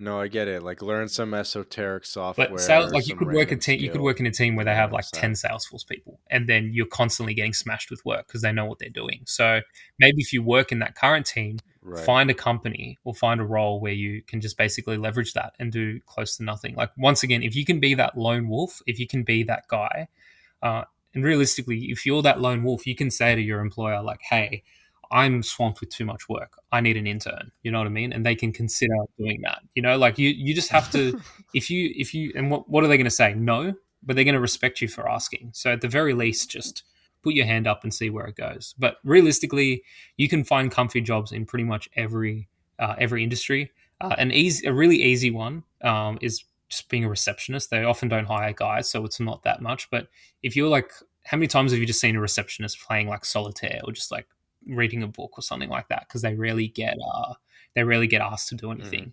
So just like find. My advice would be Hmm. like go to a city and just walk around, like go into office buildings, and they'll just have like a bunch of different like companies, and just look at all of them. Like, what do these companies do? How do they make their money?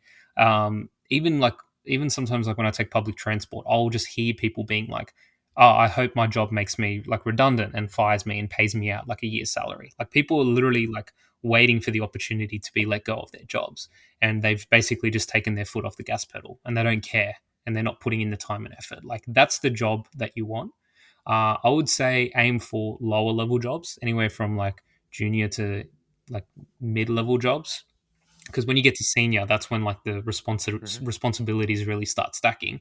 And if something goes wrong, you're getting like 10 phone calls at like, you know, 9 p.m. on a Friday night. You know what I mean? Like you just basically never give your employees your phone number, by the way. But in general, like just work a job which just hits like no responsibility, very little like correlation of like work and outcome. You basically just have to work backwards and cancel the jobs Hmm. that you don't want. But that's my advice there. It realistically, I haven't found more than one job like this, so I'm not the most credible source. I think when I have that second one, I'll definitely have a much clearer picture of how you can build out your life. Hmm. So, where did this disdain for the working man or the disdain for big corporations come from? Because you mentioned the word before. I knew I wanted to put a mental note in the word, but you said like rebellion, and I feel like your Twitter account is sort of like a rebellion against the system, and that's why I thought it was cool and unique because it's not just average generic, you know, tips to get a job or whatever. It's more like a movement and a cult and a rebellion against the system. And I wanted to know kind of where did that come from, and maybe who are some of your biggest inspirations? Like if someone's listening to this interview, they've made it over an hour in, and they want to dig more into this topic. Like who else Yeah, should they take absolutely. a look at? So I remember for a long time I was following an account called he was called Faceberg at the time, and he's rebranded now to Neat World Order, and he's got like 30K followers. He posts some bangers. He's a really good guy, good friend of mine. Um, he's not active as much as he used to, but he's definitely like an OG when it comes to this space. But in general, like who the hell likes working? Like let's be honest here. Like I feel like it's hard not to be so fired up and energetic about this and to build my entire like brand around this. It's because once again, I put myself in debt. I got a degree, and fair enough, I'm Australian. Like, I don't have like these payments looming over my head. But realistically, like, I'm still buried to a certain degree in student debt that I'll have to pay off someday. So I felt like I was somewhat lied to and betrayed by society, by my parents who thought that was the way to do it. And I don't hold any resentment for them. You know what I mean? If I didn't get a degree, I would be in a completely different position to where I am now. Who's to say that's for better or for worse? But in general, like, you don't need a degree. The 9 to 5 corporate, working for a bank, working for a big company is just complete bullshit.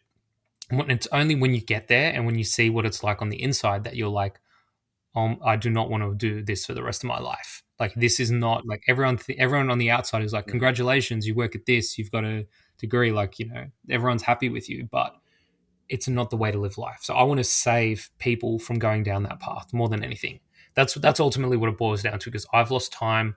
I've like spent money like going back and forth to a job that I hate, making like basically nothing after tax and like after you factor in expenses. Um, Pretty much just like I want to stop other people from going down that road. So that's exactly what I'm going to spend my account doing. And I'm going to talk about the benefits because once again, the end goal in life is retirement. It's to sit around and be a NEET. It's to like go to the beach and have lunch and do whatever you want, like at home. So like, why not do that today? Like, why do you have to sacrifice all of your adult life in order to working for someone else who could fire you in an instant? And if you bury yourself in debt, like they basically have you by the balls and they can do whatever they want and demand anything unreasonable.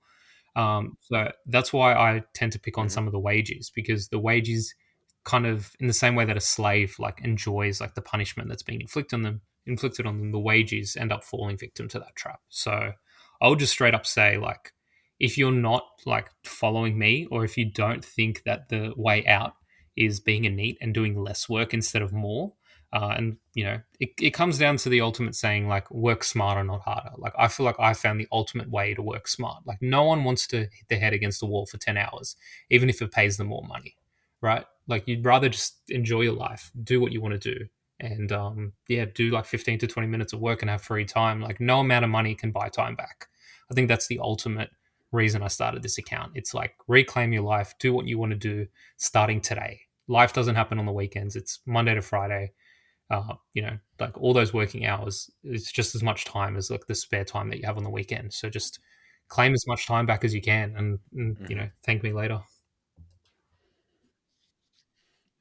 No, I 100% I'm on board with it, man. I totally get it. I mean, spent many years, living in Latin America and doing cool stuff every day of the week. Waterfalls, hikes, cool stuff every day, Monday to Friday included. So definitely not waiting for the weekend over here, and that's what I love about Yeah, remote work, for sure. You know, do something cool during the day. If you really have a little bit more work, get it done. Maybe after dinner when things are kind of quiet and the sun's not shining. So just moving around your yeah, schedule hundred and percent. and doing cool stuff. That's actually So I totally get that's the that, best way to do and I work more think than that's anything. What I've started doing is just finishing all my work at like 5 p.m. You know what I mean? I'll just pump out the 15 minutes and then I've got the full day to do anything. And right now it's winter here in Australia. The weather kind of sucks, but like when it comes to summer, like I'm going to the beach, I'm doing stuff. I'll have my phone on me in case I do get like a message or a random email. But realistically, you shouldn't let your job interfere with your life. And some people literally build their entire life around their job. It's like, I have to live in X city. Oh, if I live here, then I'm only 15 minutes from work and I can go into the office and I don't lose an hour a day. Like, cool, you're putting yourself in debt. You're paying this like massive rent in order to live in like a shoebox apartment so you can like get to work and live close to the city when you can realistically live anywhere you want at like a much cheaper cost and have full time, like full ownership of your time, right? So for me, it's a no brainer. Like you need to be having like a NEET mindset where you're looking to do as little work, like if like improve your efficiency, do as little work as possible, and get paid. If that means doing your job like incredibly fast, go for it. If it means like doing your job less, also go for it. Once again, it's your life. I think a lot of Mhm. people work too hard in their lives, and they look back and think, I didn't get to do this. I didn't get to do that. I wanted to go here and I was too afraid to do that. So yeah, basically just live the NEET lifestyle and you'll be much happier and much more free. the neat lifestyle. Have you been able to convince any of your in-person buddies, like your childhood friends, to go down this path? Because I'm sure you got buddies that are making big money in the trades, building houses, doing mining or Mm. whatever the hell, right? And have you tried to like convince them, be like, dude, it's not worth it. You got to be neat lifestyling. We're gonna go to Bali. We're gonna No, tear it so up. basically none of it's funny. I often don't bring up the fact that I have like a kind of job that I've like pretty much don't do any work for because I often get resentment. What I've often found is a few of my friends are like really things are like tough here in Australia. Like houses are really expensive, cost of living is going up. Like our wages haven't really grown. It's pretty much like all Western countries, right? Like it's pretty tough. So I have, Yep. and I wrote a tweet about this. I have a friend who's basically like putting in 60-hour work weeks, absolutely killing his body and his mind just to make like, fair enough, he like earns probably double, triple what I do a month, but he's absolutely like murdering himself in order to make enough money that he can invest it and like never have to work a job like that again. So a lot of people get caught up in that really kind of toxic mindset. It's like, oh, well, if I just work this a little bit harder for the next 6 months, then I can shave off like 1 or 2 years of retirement. You know what I mean? Or I can invest this money, and then by the time I'm 30, I'll have X million dollars, and then I can invest that. But you never, once you get to that stage, you want to keep working because you've kind of conditioned yourself to put yourself in so much pain in order to earn money, right? So realistically, I think if you Mm-hmm. fall into the trap of overworking, you can basically never get out of it. Like you're just constantly conditioned to abusing your body and just like basically building your life around work. Like my friend basically has 2 hours of free time a day in between like his shift that he works overnight from like 6:30 p.m. to like 6:30 a.m. And he's convinced himself that he's happy and that Mm-hmm. he likes what he does. But I know deep down it's like eating away at him. And I'll try to toss him some crumbs here or there. I'd be like, but he just doesn't want that. So at the end of the day, like no one, people are just going to come to their own conclusions, and you can guide them and you can tell them, I don't think this job is good for you, or I think you should look into this. Uh, if they don't take your advice, just give them a thumbs up and carry on with your life. At the end of the day, you should focus on saving yourself, and that's why I run the Anon Twitter account, because it's like I want to True. save like other people. If my friends in person aren't going to like take my advice, I'm not going to keep bragging like, oh, I did 15 minutes of work today and got paid like $200 an hour, as opposed to you who like absolutely abuses your body and you lose your whole life, but you get paid $600 a day. You know what I mean? Like I've shit posted all day on Twitter. I'm comfy. I slept in. I took a nap, and you're like absolutely demolished. You know what I mean? Like I don't want to rub it in, but realistically, I'll rub it in on Twitter because I'm here to save people from going down that trap. Hey guys, quick interruption to tell you about Bitrefill. Bitrefill is the best way to convert your crypto into gift card balances. These are gift cards that you can spend at hotels.com, Airbnb, Nike, and many more. You may remember Joel Valenzuela, previous podcast guest. He's been living on crypto exclusively since 2015, and he's a big consumer of Bitrefill. And so I asked Joel, I said, what do you like most about Bitrefill? He said that he likes the instant delivery, the precise amount so that you don't have to juggle a lot of gift cards, and he loves the global selection. Nobody else has this much selection of gift cards, over 10,000 gift card options across hundreds of countries. Go to bitrefill.com to sign up, and you can also use the code MyLatinLife for 10% back off your first purchase. Go to bitrefill.com for more information. And you'll be doing this for the long haul. You didn't just get lucky with the one job and a cushy setup. Like, do you think if you lost your job tomorrow, you'd be able to more or less recreate your Yeah, hundred situation? percent. I think ultimately what I think I'll do is, if I did lose my job, firstly I've barely taken any time off, so I'll basically get paid out close to 2 months pay when I eventually do leave. So that's pretty awesome. So I've basically got like a 2 month buffer to find a new job. I'll probably find something. I will use this job as a reference for the next one. And just basically try and find something similar. And it'll come down to trial and error. Maybe I work for a company, and I don't think I'll ever find a job as good as this one, if I'm being fully honest with you. This is something I want to keep basically for the rest of my life. I don't know if that will be possible because the company, Mm-hmm. could expand or get acquired or go bankrupt. Like you don't know where your company will be in 10, 15, 20 years. But realistically, these jobs exist. Mm-hmm. I'll work a new job, maybe get some new skills, and then just see if I can end up finding a similar job. I don't think, once again, I'll find anything better. I think it'll be difficult to find something on this level. So in the meantime, I'm just enjoying the ride. And by then, anyways, like my investments and the money I've earned from this job is basically just going into investments that will basically set me up financially for the rest of my life. So I'm really not too fussed on that front. Cool. So you think applying the mindset, you'll be able to find something else. Um, Random question that came to mind. What if you said that you want to be able to keep this job for 5+ years? Would you are there any things that you would do to try to keep your job over the long term? Like, do you think maybe if you showed up in person every year at Christmas or, maybe twice a year and just checked in and kind of got to know your boss and were like, hey, yeah, I'm a cool guy. I'm just living far away in Perth, so I got to be remote, Yeah, I think something that's like whatever it actually is, right?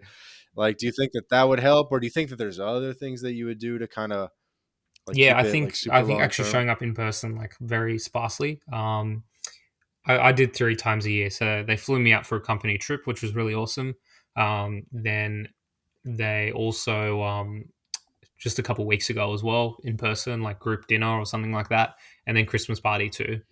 So definitely show your face from time to time, and it makes it a lot more. You basically become like a celebrity if you never show your face and you're just this guy behind a screen, and then you eventually show up in person.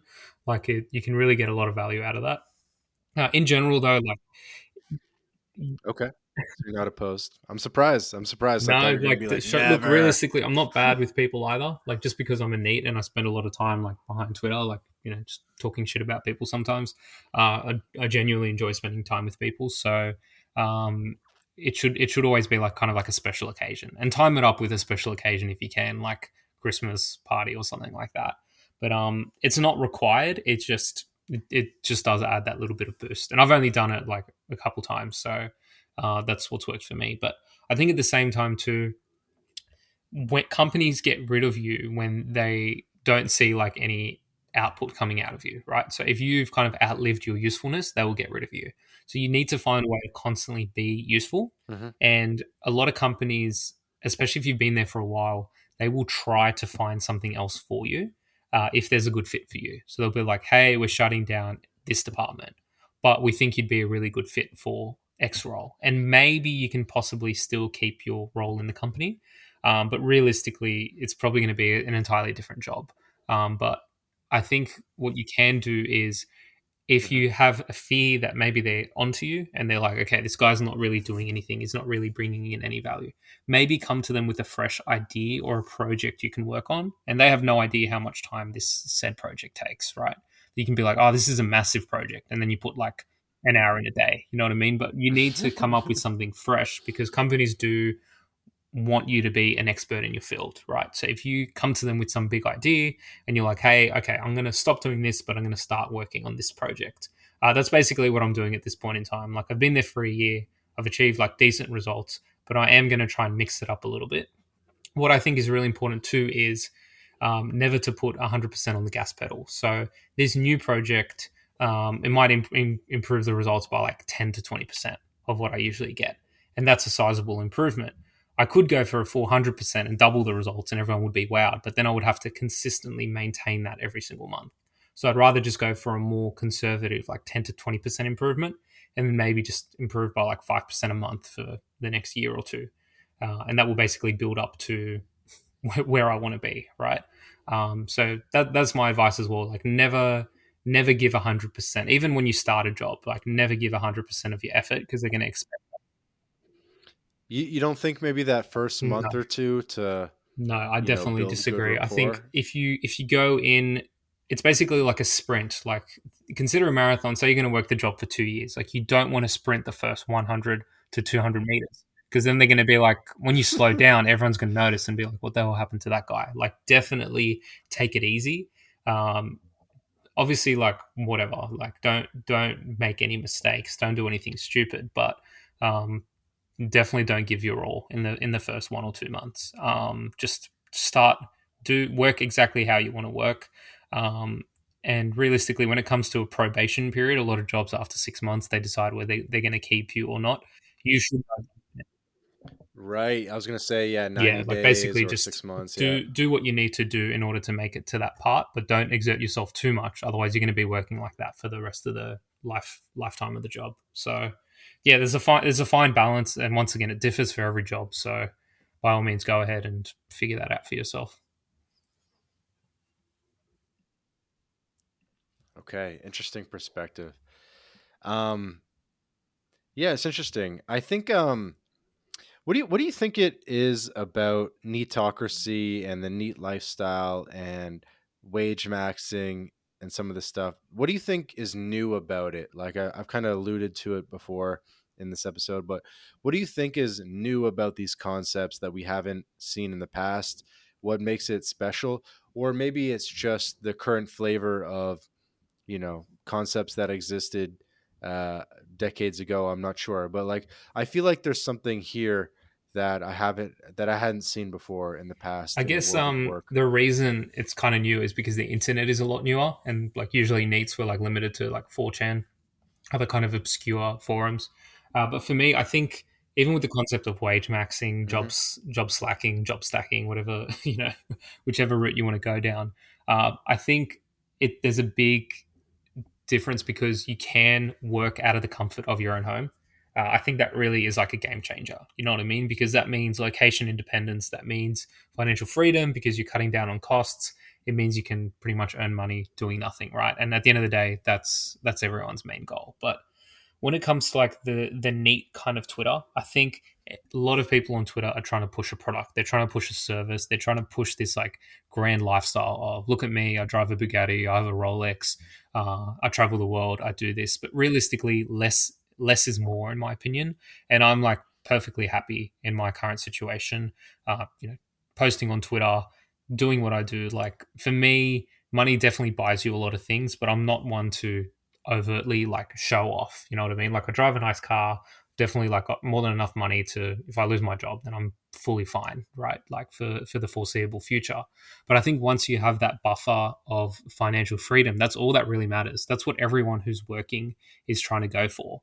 They're just trying to break free of like a really shitty job or like, move out and live the life that they want. So I think that's ultimately what it comes down to. It's more of a freedom movement of reclaiming your life, basically undoing a lot of the brainwashing and conditioning that society subjects you to. And I think it's also kind of tied in a little bit with like the red pill and right wing side of Twitter too. Like obviously I make my views like quite well known. I do like more than a fair share of like shit posting. But I think realistically that ties into it too. It's because I am an anonymous frog on the internet. I can say whatever I want. I'm not like on LinkedIn where I have to pretend that I love my job and that everything is amazing.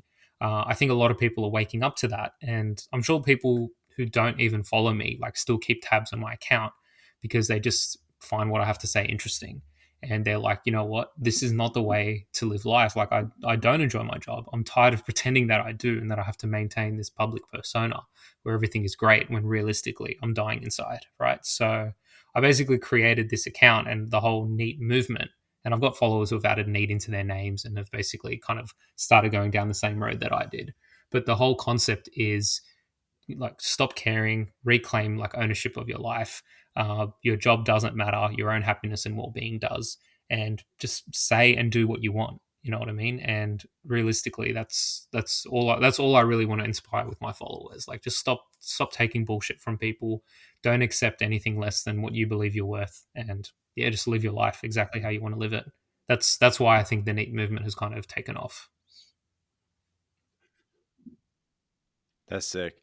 Have there been any big moments in the history of the NEET movement that have been memorable, or in your trajectory with this account? Any notable It's a notable good things? question. I'll have to think about it, but I think Max Wage had he basically wrote a thread about his setup and how he works for remote jobs that got a whole bunch of likes and retweets. Um, a lot of times like I'll call like certain people out just because I believe that you know what, like I see Twitter more as like a small kind of community. You know what I mean? Like I'm here to find like my tribe. I'm here to like elevate people, Hmm. and I don't want to see people get ripped off by grifters, like people who are like, oh, you can make 5K just on a high ticket phone call or something like that. Now buy my course for 15K and I'll teach you how to do it, and you'll make it back in 3 calls. Like I hate to see people fall for Hmm. that. So a few of my most memorable moments are like calling people out. Like I called out a guy just yesterday, and it's gotten a whole bunch of tweets. I didn't even plan to do this. Who basically built up a meme account, which is fully fine. Like by all means, like promo whatever you want, but like has started shilling like OnlyFans content. I'm really against that stuff. And for me, that's just basically being a sellout, right? So I called him out. It's got a whole bunch of likes. So I do like starting fights with people on Twitter too. It can be quite fun. And With yeah, the bow tied guys, you went for the whole bow tied community, which is kind of like one of the biggest communities in yeah. this corner of Twitter. But and we've had a couple of the guys on. I would love to hear what Look, the the beef is, beef, though. and look, I've even called out Tate. I had to delete my tweet because it got reported. But um, yeah, they're both like massive like cult like communities. Like for me, I've always been a firm believer of create your own identity. I think the reason why I don't like the bow tie is their account, the original Wall Street Playboys were really awesome guys. They wrote really cool ebooks. Their blog was amazing. They had awesome content. And then they rebranded or basically sold the account to new guys called Wall Street, to Bow Tied Bulls, who like obviously rebranded. And then they started this whole thing, banks are zeros, probably nothing. Like they have all these annoying maxims. They've got like their laser eyes in their like PFP because they're Bitcoin, they love their Bitcoin or whatever.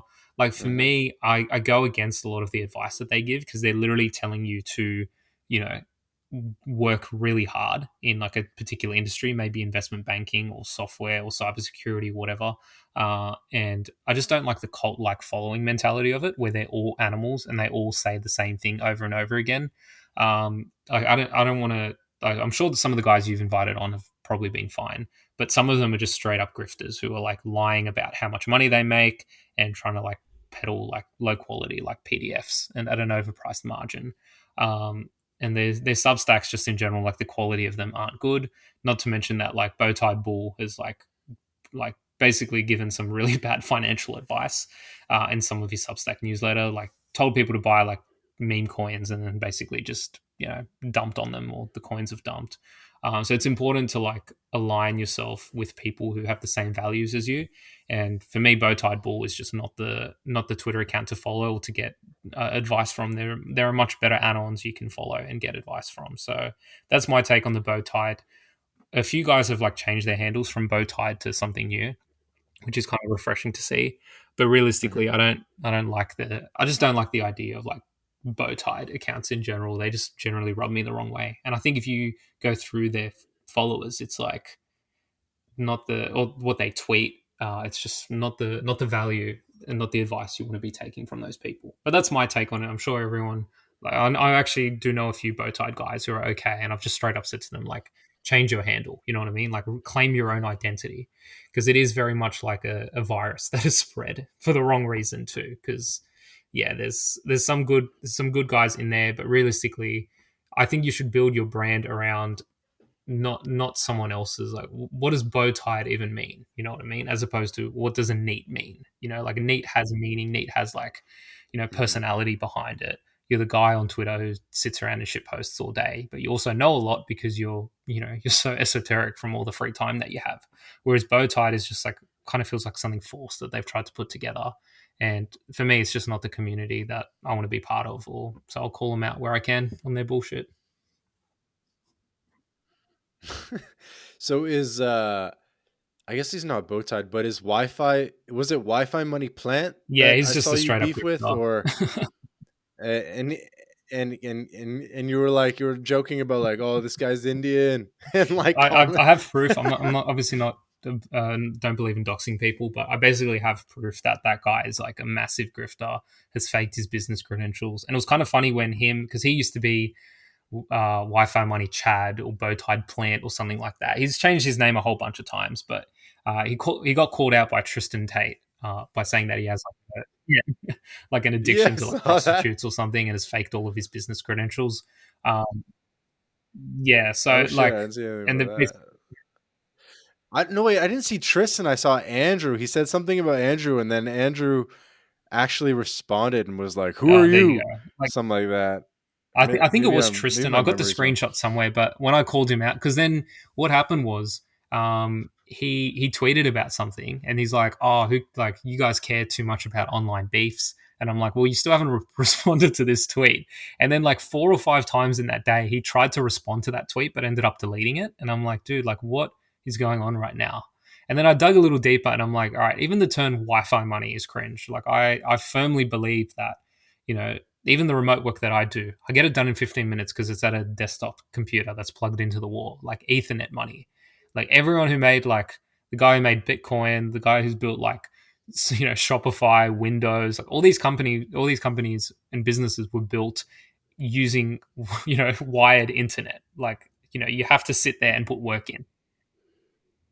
Shit, is that the secret? I shouldn't be using Wi-Fi. I need to get a I regular actually reckon that is Ethernet a cable. big because realistically, yeah, whatever. Wi-Fi has obviously improved a lot over the past 10 years, but in general, I just don't see a lot of the grifters who work by pool sides and stuff. I've worked out of the pool, and I do not do real work. I'll tell you that right now. So if you want to build like a real empire, it requires like a lot of time and dedicated focus behind like a computer, which is immovable. That is like a firm belief that I have. Like this, if I actually sat behind my computer 8 hours a day and tried to build out Neetocracy, I would have been at like 10k followers within a month or two. But instead, I've just been like tweeting on my phone, tweeting on the go, and that's why I drip feed like a couple hundred followers like over a month, and that just basically adds up to 10k over the course of 2 years. So that's my take on that. But when I called that like bow tie plant or whatever the hell his name is, well, Wi-Fi money plant, he just instantly blocked me, and he's just basically destroyed his whole reputation. But it comes down to that as well. If you are making money, if you're like a 24-year-old millionaire making like 100k a month, why are you sitting around like posting platitudes on Twitter? Like, why are you selling a $10 like Gumroad course? You know what I mean? Like, why does it have like 5 ratings, which means that like what 10, 15 people have downloaded it? Like, is it even worth the time and effort? So for me, that just basically sealed the deal, and I'm like, yep, this guy's getting blocked. I won't block Bowtie Bull. I'll wait for him to block me first. I won't block like Andrew Tate or Tristan Tate, even though I don't like. They're basically. I actually believe they're doing more harm than good at this point in time. But in general, like I'm always open to listen to what people have to say. And I think there are occasionally like nuggets of wisdom, but there are a lot of people in this space who actively like try to steal money from other people and deliver like absolute shit. So I'll just call them out where it is. I don't even want to bring up that guy. Like I genuinely do not even think about him. For me, there's so many better people to associate yourself with in the space. So don't settle for anyone other than like the exact type of people you'd want to be friends with in person. That's usually how I go about it.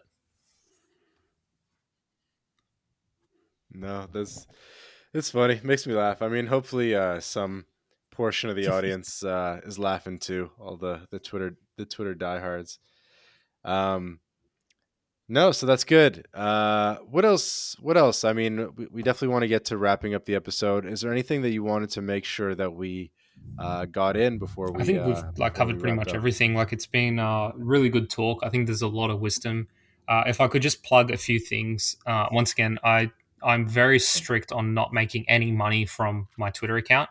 I'm I do want to create something in the future, and that might need a paywall, just in order to like keep the wages out. Like if I wrote a course how to basically work 15 minutes a day and earn a full time salary, like I wouldn't want that open to everyone. Like I would Mhm. create some kind of system where it can like create a paywall or just make sure that that information just isn't open for everyone, because you don't want your employer like coming across something like that. Yep. But in the meantime, until I get to Okay. that point and whatever the hell that looks like in the future, I've got a Substack where I've written a few articles. Like if you haven't read those articles, basically talks through my 9 to 5 journey, how to like gravitate towards a job that is more NEET friendly and lets you work from home. I actually worked under a billionaire at one point, so I actually like share my work experience with that job, which didn't last too long, but it was good nonetheless. I've also just follow the Twitter. There's a lot of gems here and there, a lot of shit posts, but obviously a lot of gems. And I've recently started like a Telegram group called NEET Club, where I'm just going to post some long form content.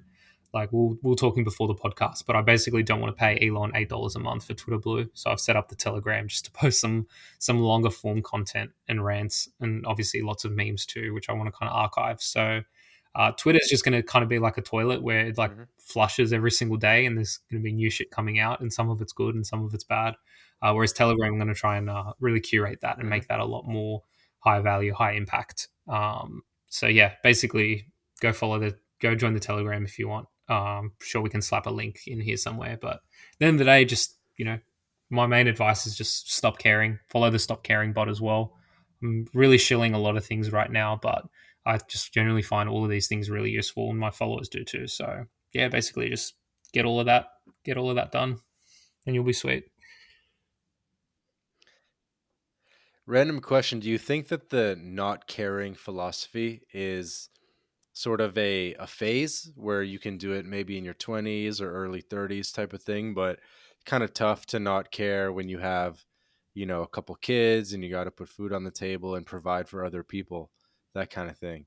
Do you think you'll be able to continue a more carefree lifestyle indefinitely, or at very least maybe like cherry pick certain philosophies to carry on, but maybe start taking other aspects of things more seriously That's a really later good on in life? question. I think honestly, when it comes to the stop caring mentality, I think that's more like, for example, say your like neighbor moves in and he has like a Porsche or something like that, and you're like, oh, I really wish I had a Porsche. Why don't I have a Porsche? Like, stop caring about like other people's like perspectives of you. At the end of the day, if you're happy, and you and your family are like provided for, then honestly, that's all that matters. So obviously, I guess the guy who's doing like heroin on the side of the street, like he doesn't care about anything.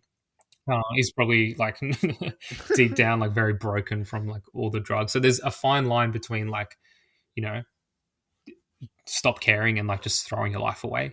But I genuinely think like the problem is people care Mhm. too much about things that have absolutely zero significance or relevance. Like, oh my god, I was 2 minutes late for a meeting. What if they bring it up? Like, no, just stop caring. You know what I mean? Like when you get into the meeting, don't be like, sorry, I'm late. Like you join when you join. You know what I mean? It really is just kind of putting your foot down in some cases and just like letting go of the outcome and just enjoying and seeing where things happen, because you don't know where things could happen. Like imagine you're really stressed with a job and then ChatGPT comes out and you can just automate like all of it. Like all this time you were like worrying and stressing, shit, am I going to keep my job? What's going to happen? And then out of nowhere, a tool just, graced humanity. And now you can just do all of this stuff. So I think just, yeah, like obviously different parts of your life that are going to be stressful. That's fully fine and understandable. But I think you'll benefit more from not caring and from reducing the amount you care than from like over worrying and over stressing. Like literally just, do what needs to be done. Like if you want to work a job, work it. If you're going through like tough times at work, like either keep going if you can stomach it or just pull out, and honestly you'll be fine in the long run. So at the end of the day, I'm a very firm believer that everything always works out in the end, right? Like if you're going through a rough patch, if you've lost money in crypto, if you've lost your job, Mhm. um, just don't care. Like, just apply for jobs, do what you can, and just leave the rest to fate, and everything will sort itself out. Okay. Like, I've got the belief that I will make it, like, regardless of what happens in the markets, in the job markets, like, really anywhere. So, just enjoy life. You know what I mean? Like, life's too short to like worry over trivial things that don't matter.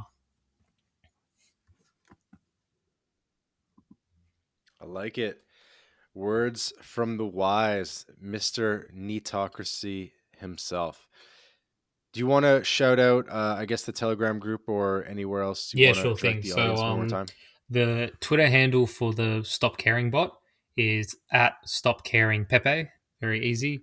I also run or help run a anonymous kind of like confessions page. Yeah, Corp Core Profession. professions. Yeah, so that's really I saw awesome. It's this. just basically Yep. anonymous. If you want to rant about how shit your job is, or if you make money sitting around doing nothing, like a few of the people have, just give that a follow on Twitter. That's at Core Professions, and you can anonymously like submit a confession. Like for me, that's one of the benefits of being a NEET. You can just build shit and see if it takes off, and both of those things have done okay. And then I've got the Telegram, so that's slash NEET Club. So if you actually search that in Telegram, it'll come up, and I'm just going to basically post some stuff that I do there, maybe some crypto advice if anyone's interested. But in general, like it's just going to be some neat posting that I do in between Twitter and Telegram. So yeah, basically just stick around, and if you follow me on Twitter, like you'll just see a whole bunch of stuff coming out. So yeah. Sweet. Well, Mr. Neetocracy, thank you for joining us. It was a pleasure to share the airways today with an anonymous Blue Frog Twitter account. A meeting of the worlds, the My Latin Life and the NEET lifestyle. You can find him, guys, by the way. I don't know why I add Mr. There's no Mr., but it's just at Neetocracy. So you guys can find him on Twitter and all the other platforms. Mr. Neetocracy, thank you for joining us. This was definitely a fun episode and a window into a world, the world of the NEET lifestyle. And it was pretty Anytime. Thank interesting. you So very thanks much for joining having me. us. This has been another episode of the My Latin Life podcast. Thanks, everyone, for joining.